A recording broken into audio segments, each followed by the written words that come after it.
Dia 17 de janeiro de 2026, eu tô com o Spinardi, eu tô com o Lamon, e acabou a iniciação agora da Ordem Hermética de Mistérios Maiores. E eu queria entender aqui do Lamon, primeiro saber dele, como é que foi, na visão dele, essa iniciação. Não sei se é a primeira iniciação da escola, se já teve outras iniciações. Né? Primeiramente, parabéns aí, não só para você, para nós. Né? Dessa vez me parabenizo junto por todo esse processo que foi feito, por toda essa comunidade gerada e também pela energia ali aqui criada, quem estava sabe, né? Dia 1º de março o pessoal vai ter a oportunidade também de estar verificando isso aqui no Ipiranga. Mas, Lamão, parabéns e, cara, já teve alguma outra iniciação da escola? Essa é a primeira. Como você avaliou o pessoal dessa vez aqui? Foi hoje um dia muito especial, tá? Estou aqui com o Spinardi, com o Felipe, participaram da iniciação de hoje. Não é a primeira iniciação, essa é a quinta iniciação de escola, tá? Aqui em São Paulo. Foi a terceira nesse templo maçônico. E para esclarecer, aqui é um templo maçônico, mas a Ordem Hermética de Mistérios Maiores é uma ordem paramaçônica, ou seja, ela é da família da maçonaria, mas não é da maçonaria. Isso. E aqui foi uma iniciação maravilhosa, uma energia muito boa, né? Todo mundo que saiu daqui saiu melhor do que entrou, mais calmo, mais seguro, mais protegido. E foi um dia muito especial. Tivemos aqui Spinardi sendo iniciado conosco, agora no caminho da espiritualidade, no caminho da magia. O Felipe, agora se tornando um mago, né? Respect.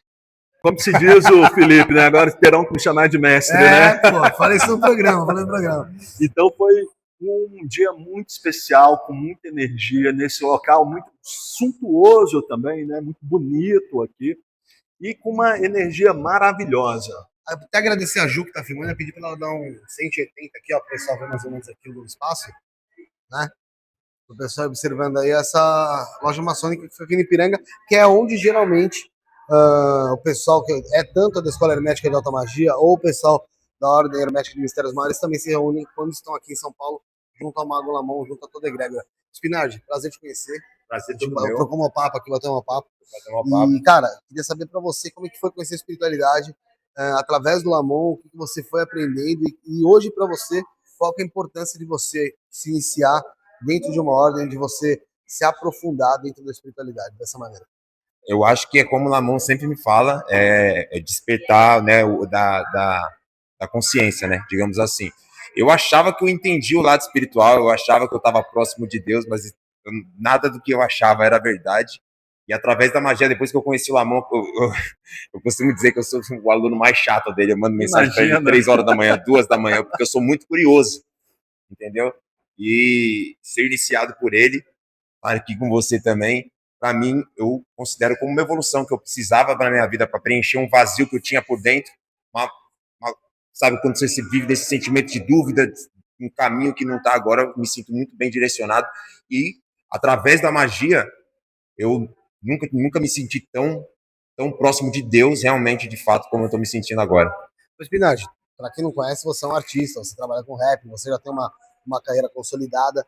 Como que você enxerga que talvez a espiritualidade também possa, de certa forma, atingir o seu trabalho com a arte, né? Se é que já não atinge, se você tem pretensões também de certa forma, inserir a magia ou a espiritualidade, seja a expansão de consciência nas suas letras, nas suas músicas, e como você gostaria que isso atingisse o público, de fato?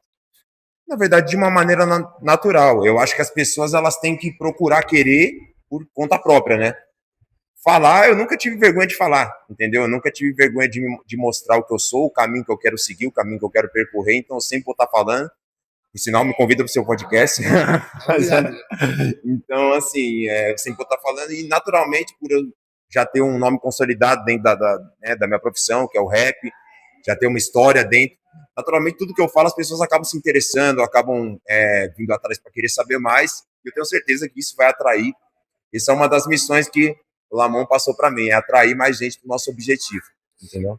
Lamon, se você tivesse que fazer uma pergunta diretamente para o Spinardi agora, você, mestre, já conhece ele há um tempo, diz ele que te enche o saco na madrugada, o que você perguntaria para o Spinardi para saber se ele realmente hoje se tornou um iniciado da Ordem Hermética de Mistérios Maiores? A pergunta, olha, primeiro que o Spinardi ele me manda perguntas de madrugada, mas ele não está enchendo o saco, não. É meu papel de professor, gente. Se eu, por acaso, eu estou acordado naquele momento, eu respondo. Senão é no dia de manhã. Então tá tudo certo. Não tem nenhum problema, tá? E você também, Felipe. Fique à vontade para mandar mensagem a hora que quiser, tá? Uma pergunta que eu poderia fazer para o Spinardi e também para você, vou querer saber também sua resposta, sobre a iniciação de hoje. Se é um membro autêntico da Ordem Hermética de Mistérios Maiores, se é um mago autêntico, a pergunta seria: você sentiu bem com o seu coração a experiência de hoje? Me senti completamente leve também, foi um misto de emoções, né? Tipo, eu me senti leve, me senti muito bem, me senti, de uma certa forma, poderoso, como se eu estivesse seguro. Foi essa sensação que eu tive, pelo menos, particularmente. E você, Felipe? Qual a sensação maior é de responsabilidade, né? Até porque eu estou muito inserido dentro do tema, não tem como falar que não. Tanto que a gente teve aquele detalhe na iniciação, até por conta da minha, da minha inserção no meio desse tema, no meio de vários e determinados assuntos, de várias vertentes. Então eu entendo que tem uma responsabilidade dentro disso. Quanto ao ambiente em si, foi da mesma maneira que eu senti a primeira vez que eu vim aqui, quando eu recebi o convite, que foi em um evento aberto, naquela ocasião, que foi é um evento de muito, que você agrega conhecimento, você agrega espiritualidade, você agrega leveza, você agrega uma das coisas que eu mais prezo hoje em dia, que é a reflexão.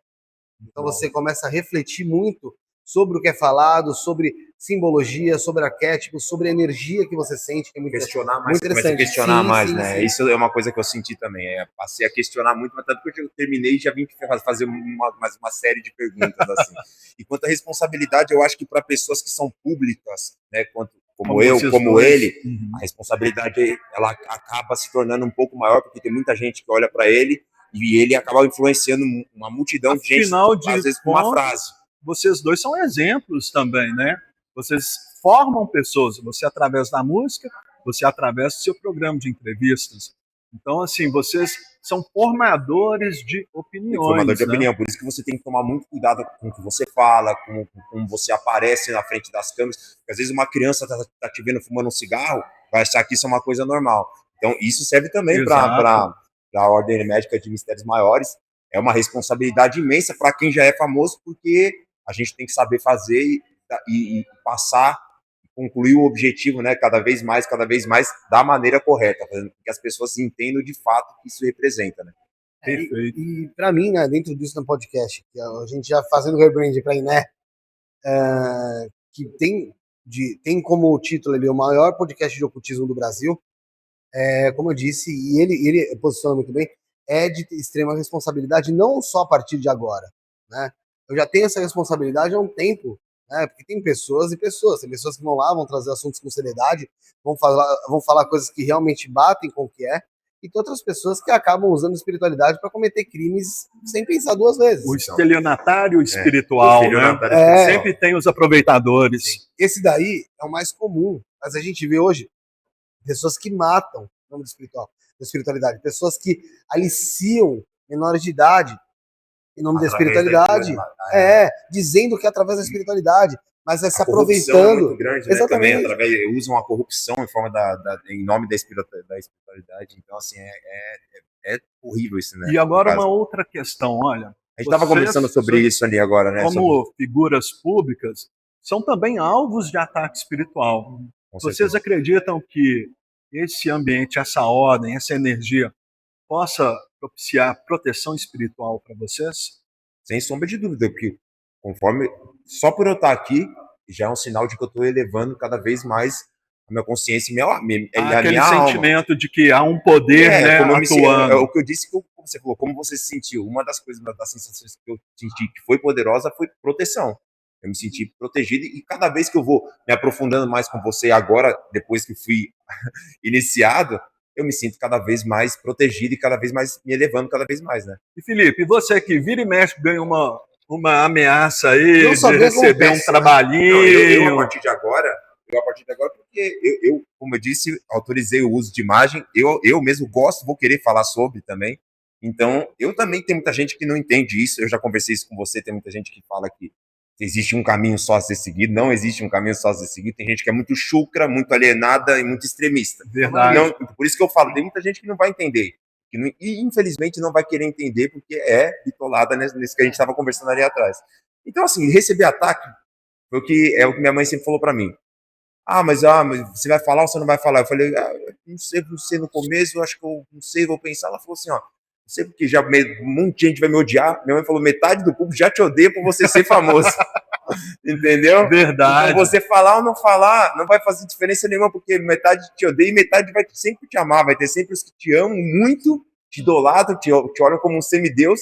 E tem aqueles que te odeiam com ódio mortal sem você querer fazer nada. Colocar uma armadilha, né? Você mesmo já fez um trabalho para mim, de uma pessoa em específico que queria o meu mal, no caso, que me ajudou bastante, né? Um trabalho de proteção, no caso. Que foi muito bom, né? Que foi muito bom, que eu senti uma mudança. Então, eu acho o seguinte, olha, quando a gente está numa loja de magia, no sentido de uma loja de maçônica, né? Apesar de não ser da maçonaria, ser paramaçônica, nós temos conosco a ancestralidade nos protegendo, os antigos magos, toda aquela força astral que já foi trabalhada do passado e do futuro, porque nós somos um elo no tempo. O que nós estamos fazendo hoje vai repercutir no futuro de formas que nós nem imaginamos. Nós queremos que sejam de formas positivas, que as pessoas consigam achar um caminho como nós conseguimos achar o nosso. E eu acho que quando nós passamos por uma experiência de magia, de uma espiritualidade autêntica, a primeira coisa que nós temos é que aquela sensação de vazio existencial, ela é preenchida. Porque nós conseguimos entender um caminho, uma direção a ser seguida. E a alta magia, ela nos proporciona também a liberdade. Sim. Nós não somos presos. Sim, nós podemos ir e viajar para onde nós buscamos ir. É o que eu estava falando para ele. Antigamente eu era muito mais religioso, né? Hoje em dia eu sou muito mais estudioso, no caso. Eu falei isso para você do que espiritual, ele. Né? E espiritual, né? Eu quero saber o que realmente está por trás de tudo, saber, que está movendo saber o que move de fato as coisas, porque a mudança de narrativa de muitas coisas é gritante. Então tem pessoas que falam, que vão falar, baseado no quê? Baseado numa narrativa que foi completamente distorcida séculos e milênios, sei lá quanto tempo atrás. Entendeu? Então é isso que a gente está aqui para aprender sobre isso, no caso. E cabe a nós também, acredito, Lamão, criar, hoje em dia, até porque nós somos precursores e construtores do tempo, né? Criar também novas narrativas com a modernidade que está vindo, para a gente conseguir trazer para outras pessoas um vislumbre da espiritualidade diferente do que a gente está acostumado. A gente está acostumado a ver algo muito quadrado, algo chato. A espiritualidade ela não é mais chamativa, ela não alcança as pessoas mais jovens. As pessoas tendem a procurar a espiritualidade com mais idade, geralmente. E quem procura mais jovem, geralmente é porque nasceu dentro da igreja, nasceu dentro do chão de terreiro, porque a espiritualidade é chata. As pessoas acham que a espiritualidade tem que ser chata. E não é. Exatamente. Verdade, não. Por exemplo, aqui, nós não trabalhamos com censura, nós somos livres para participar de outras religiões, ver outros trabalhos, vamos onde nós queremos. Agora, nós temos o nosso objetivo. Sim. Eu posso ir, por exemplo, numa festa de candomblé, tranquilamente, ir numa missa católica, tranquilamente. Não significa que eu seja do candomblé ou católico, mas eu tenho a liberdade de ir. Sim. E outra coisa, é um local que não tem censura, não tem moralismo. Sim. Isso nos permite o quê? Não ser chato, não ser quadrado. E nós temos aqui algo que as religiões não têm, que é o poder de questionar. Sim, podemos questionar, podemos debater, e não há nenhum problema. Ninguém aqui está querendo impor verdade. Bem pelo contrário, a gente quer descobrir por nós mesmos a nossa verdade. Nós temos um caminho de orientação para isso, pautado no que os antigos fizeram. O que ele falou, eu acho muito importante, para nós ainda mais importante ainda, só que a gente tem que pensar em fazer isso de uma maneira inteligente, de uma maneira correta, mas de criar sim uma nova narrativa para a espiritualidade.